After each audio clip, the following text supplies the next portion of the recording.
എല്ലാവർക്കും സ്വാഗതം. ഞാൻ മോഹൻലാൽ. അപ്പോൾ അടിബോസ് എന്ന റിയാലിറ്റി ഷോയുടെ ഭാഗമാവാൻ സാധിച്ചതിൽ ഒരുപാട് സന്തോഷം. നിങ്ങൾ ഏവരെയും ഞാൻ സ്വാഗതം ചെയ്യുന്നു. അടിബോസ്. അപ്പോൾ എന്താണ് ഈ അടിബോസ്? തികച്ചും അപരിചിതരായ 15 പേരും ഒരു വീട്ടിൽ 50 ദിവസം അടച്ചിട്ട ഒരു വീട്ടിൽ 60 ക്യാമറ കണ്ണുകളുടെ നിരീക്ഷണത്തിൽ കഴിയുന്ന തികച്ചും അപരിചിതരായ 15 പേർ. അപ്പോൾ ഇവരുടെ രസതന്ത്രങ്ങൾ കാണാൻ നിങ്ങളെപ്പോലെ ഞാനും ആകാംക്ഷയോടെ കാത്തിരിക്കുകയാണ്. അപ്പോൾ ഇനി നമ്മൾ കാണാൻ പോകുന്നത് ആ 15 പേർ താമസിക്കുന്ന ആ വലിയ വീട് കാണാനാണ്. നമുക്ക് കാണാം, പോകാം, നമുക്ക് ആ വീട് കാണാം. അപ്പോൾ വരൂ എൻ്റെ കൂടെ.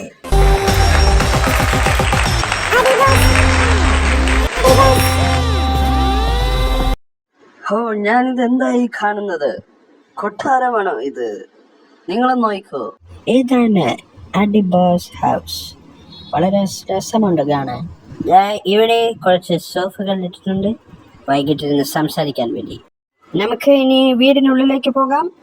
അടിബോസ് എന്തായിരിക്കും അവിടെ ഒരുക്കി വെച്ചിരിക്കുന്നത്? ഇത് കൊള്ളാമല്ലോ, നല്ല ഫർണിഷ്ഡ് സോഫ, നല്ല കളർ കോമ്പിനേഷൻ. ഒരു 10-15 പേർക്ക് ഇരിക്കാൻ പറ്റുന്ന അത്ര നീളമുള്ള വലിയൊരു സോഫ. എന്തായാലും ഒരു നല്ല രീതിയിലാണ് ഇപ്പോൾ അടിബോസ് ഈ വീട് ഒരുക്കി വച്ചിരിക്കുന്നത്. നല്ല 4th ഫ്ലോർ, എല്ലാം അടിപൊളിയാണ്. ആഴ്ച അവസാനങ്ങളിൽ മത്സരാർത്ഥികൾ ഇവിടെ ഇരുന്നാണ് എന്നോട് സംസാരിക്കുന്നത്. അപ്പോൾ നമുക്കിനി ഇവരുടെ ബെഡ്റൂം പോയി കാണാം. അവിടേക്ക് വരൂ എൻ്റെ കൂടെ. അയ്യോ, ഇതെന്താ ഇത്? അടിപൊളി കളർ കോമ്പിനേഷൻ, ലൈറ്റ്സ് എല്ലാം അടിപൊളി, ബെഡ് എല്ലാം ഒരു നല്ല പൊളിയായിട്ടുണ്ട്. ബെഡ് 15 പേർക്ക് കിടന്നുറങ്ങാനുള്ള ബെഡ് ഇവിടെ അടിബോസ് ഒരുക്കി വെച്ചിട്ടുണ്ട്. നല്ല ബെഡ്റൂം, ഒരുപാട് നിഗൂഢതകൾ ഉണ്ട്. ഇതാണ് വാഷ്റൂം ഏരിയ. ഇതും നല്ല അടിപൊളിയായി അടിബോസ് ഒരുക്കിയിട്ടുണ്ട്. അപ്പോൾ ഇനി എന്താണ് നമ്മൾ കാണാൻ പോകുന്നത്? ഇനി ഡൈനിങ് ഏരിയ. ഇതാണ് ആ വലിയ ഡൈനിങ് ഏരിയ. 15 പേർക്ക് ഒരുമിച്ചിരുന്ന് കഴിക്കാനായി അടിബോസ് നല്ലപോലെ ഒരുക്കി വെച്ചിട്ടുണ്ട്. ശ്രീ മോഹൻലാൽ. യെസ് അടിബോസ്, പറയൂ. താങ്കൾ കൺഫഷൻ റൂമിലേക്ക് വരിക. ഓക്കെ അടിബോസ്, ഞാൻ വരാം.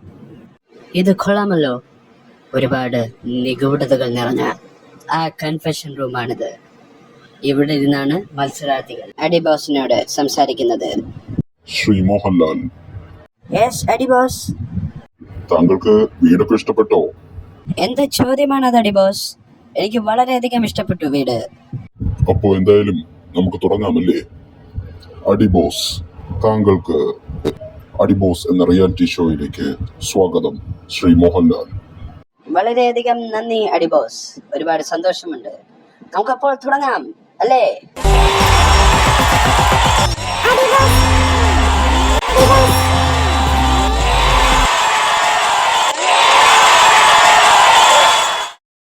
ജിയോ ആൻഡ് ഓപ്പോ പ്രസൻസ് അടിബോസ്. അപ്പോൾ എല്ലാവർക്കും നമ്മുടെ ഈ വീഡിയോ ഇഷ്ടപ്പെട്ടെന്ന് വിചാരിക്കുന്നു. നമുക്ക് എന്തായാലും ഈ ഷോ ഇനി സ്റ്റാർട്ട് ചെയ്യാം. മത്സരാർത്ഥികളെ നമുക്ക് എല്ലാവരെയും ഈ സ്റ്റേജിലേക്ക് സ്വാഗതം ചെയ്ത് നമുക്ക് അവരെ വീട്ടിലേക്ക് പറഞ്ഞയക്കുന്നത്. എല്ലാവരെയും സ്വാഗതം ചെയ്യുന്നു.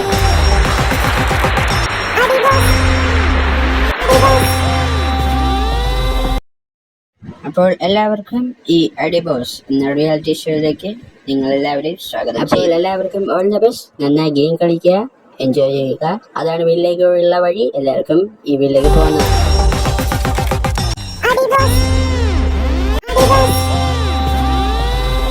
15 മത്സരാർത്ഥികളും ആ വീടിനുള്ളിൽ കയറിയിരിക്കുകയാണ്. ഇനി അവരുടെ ഊഴമാണ്. നമ്മൾ ഇനി അടുത്ത ആഴ്ച കാണാം. അതിനു മുമ്പ് നമുക്ക് അവരെ ഒന്ന് വീട്ടിലേക്ക് ഒന്ന് പോയി കാണാവുന്നതാണ്. ദിനേശ, വാ.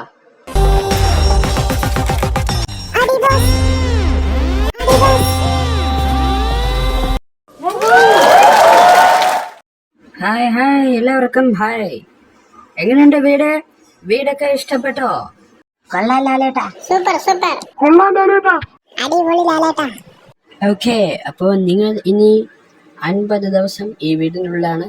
നന്നായി കളിക്കുക. ഓക്കെ, പല പല ടാസ്കുകൾ, ഗെയിംസുകൾ ഇവയെല്ലാം ഉണ്ടാകും. ഓക്കെ ഓക്കെ, അപ്പോൾ നമുക്ക് ഇനി അടുത്ത ആഴ്ച കാണാം. എല്ലാവർക്കും നല്ലത് വരട്ടെ. ഞാൻ പോയി വരാം. ശുഭരാത്രി, ഗുഡ് നൈറ്റ്. അപ്പോൾ നമുക്കിനി അടുത്ത ആഴ്ച കാണാം. എല്ലാവർക്കും നല്ലത് വരട്ടെ. ഞാൻ പോയി വരാം. ശുഭരാത്രി, ഗുഡ് നൈറ്റ്.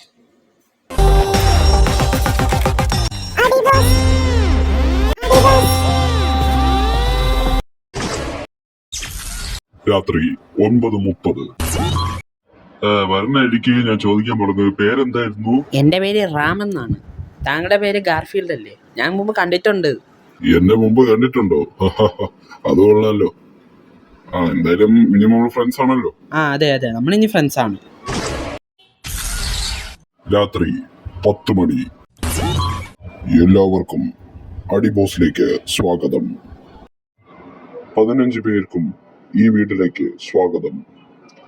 ഇനി നിങ്ങൾ നേരിടാൻ പോകുന്ന ഓരോ രാത്രികളും ഓരോ പകലും അത്രയും വിലപ്പെട്ടതാണ്. നിങ്ങളുടെ സമയം നിങ്ങൾ തന്നെ മാക്സിമം യൂട്ടിലൈസ് ചെയ്യുക. നന്നായി ഗെയിം കളിക്കുക. ആത്മവിശ്വാസത്തോടെ മുമ്പോട്ട് പോകുക. എല്ലാവർക്കും ഈ വീഡിയോ ഒക്കെ ഇഷ്ടപ്പെട്ടെന്ന് വിചാരിക്കുന്നു. ഭക്ഷണം നിങ്ങൾക്കാരെ അറേഞ്ച് ചെയ്തിട്ടുണ്ട്. ദയവായി കഴിക്കുന്നതാണ്. രാത്രി 12:30. ഹായ് ഗോകു, സുഖാണോ? ഞാനേ ഇവിടെ വന്നതിന് ശേഷം പിന്നെ ഒന്നും പരിചയപ്പെടാൻ പറ്റിയില്ല. ഇപ്പോഴാണല്ലോ സമയം കിട്ടിയത്. സുഖാണോ ഗോകുന്? എനിക്കറിയാലോ. യാ ഞാനും കുറച്ച് ബിസി ആയിരുന്നു, ഒന്നും പരിചയപ്പെടാൻ പറ്റിയില്ല. പക്ഷെ ഇപ്പോൾ നല്ല സമയം കിട്ടുന്നുണ്ട്.